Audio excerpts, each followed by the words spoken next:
Hi everybody, my name is Hannah and this is Pepper and Pine, and I have a tutorial to share with you today. I'm showing you some of the items that came in a leather stamping and activity kit, and while they don't have this particular kit anymore, you can check the description box below for another option. I'm also showing you our handmade paper kit, and I thought that we could use some of our handmade paper that we made recently as paper for our journal, but we end up using a different option. I'm going to tell you about that in a little bit. I'm going to set that paper aside and show you some of the other tools that we have from our kits. We have some leather stamping tools. We also have a mallet for those leather stamping tools, and we're just trying to decide what we're going to do.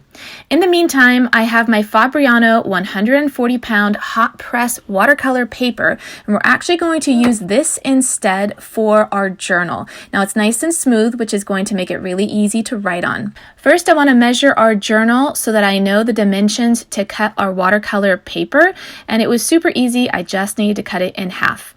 So I'm going to cut several sheets, but I also want to use my corner trimmer in order to round the corners just so that it mimics the leather. And I'm just going to do this on two sides, and I really love details like this, and I think it makes it look really fabulous in the end. Okay, so we're going to set all of those things aside and decide how we want to do our leather stamping. Now, I also have some wood burning tools, and I thought that maybe we could use our wood burning tools in order to leather stamp. So we're going to try it out on a piece of cardboard to see if it's even going to imprint onto the cardboard, and it doesn't. So I'm pulling out our actual leather stamping alphabet, and that works pretty well, but the letters are really tiny. So we're just kind of debating on what we're going to do, and then I have an idea. I think that we're going to try using our wood burning tools to burn the leather. Now, we've never done this before, and so I was a little bit apprehensive about it. Obviously, I don't want to burn the leather, and so we're going to do this very, very carefully. And for that reason, I ended up doing this rather than my son because we'd never done this before. So we want to be extremely careful. Working with a leather burning tool or a wood burning tool is very, very hot.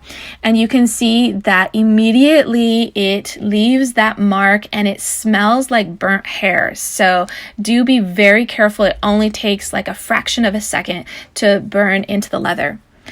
You also want to be extremely careful when adding and removing your letters onto your wood burning tool.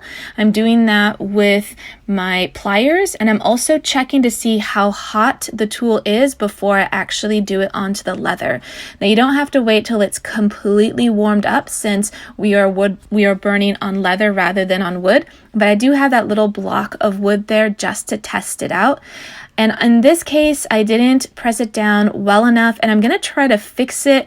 And this is super challenging because you want to do it exactly how you did it the first time. And luckily with that L, I was able to print it back down just right. I'm going to go ahead and do the rest of them. I made a mistake with that J as well. And at the very end, I make a mistake with the O, or rather with the L, and you can kind of see that imperfection. Now it's time for us to poke our holes into our paper, and for this I'm using a scrapbooking tool to get the holes just right. So I'm going to mark on the paper where I want all those holes to be, and I have to do this with every single paper or with every single sheet because it's not going to cut through more than one sheet at a time because our paper is so thick. So I've got this tiny little hammer here, and one good strike is enough. You want to do this on a solid surface. On the table, it didn't work so well because it just absorbs so much of the energy. Now it's time to bind our book, and I am using the leather coil that came in the kit, but I'm not sure that it's genuine leather or a plastic alternative because it did tear and I had to re-thread my needle. The needle didn't come in the kit, so I'm just using one of our yarn needles or something that I use for knitting. And it does take a little bit of effort to get our needle through all those sheets of paper. I'm also using a blanket stitch in order to stitch our journal, and you just want to get that needle through all the layers. Oops, I'm going to have to re-thread thread my needle there. That was a little bit annoying, but it was a reminder that I had to go really gently with this. And luckily, I broke that string in a place where I could really easily rethread my needle, but had this been any other place, I might have had to start all over. So I'm just going to do that blanket stitch. So before I do the next stitch, I just loop it around that extra yarn or thread, or in this case, leather. At the very end, I want to tie this off, and knowing how fragile this leather material was, I wanted to tie my knot really carefully and not yank it and pull it. So this actually took a couple minutes to gently get my knot in place and make sure that it was nice and secure. And once it was, I was able to trim off the excess, and then I wanted to tuck that extra part back in, so it probably would have been easier for me to do that before I cut it off. And here is our finished journal. It looks fabulous. It actually works. It's really beautiful. And the last thing I want to do is add a little bit of that polish that came in one of our kits.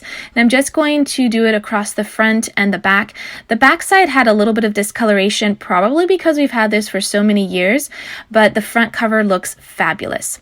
Okay, so we're going to use this for one of our unit studies on the Lewis and Clark expedition, and I'm going to let you take a listen at how we did that. I can do art for. Can you write it both? I can do it for Clark, York, Lewis, and yeah, definitely do all of them.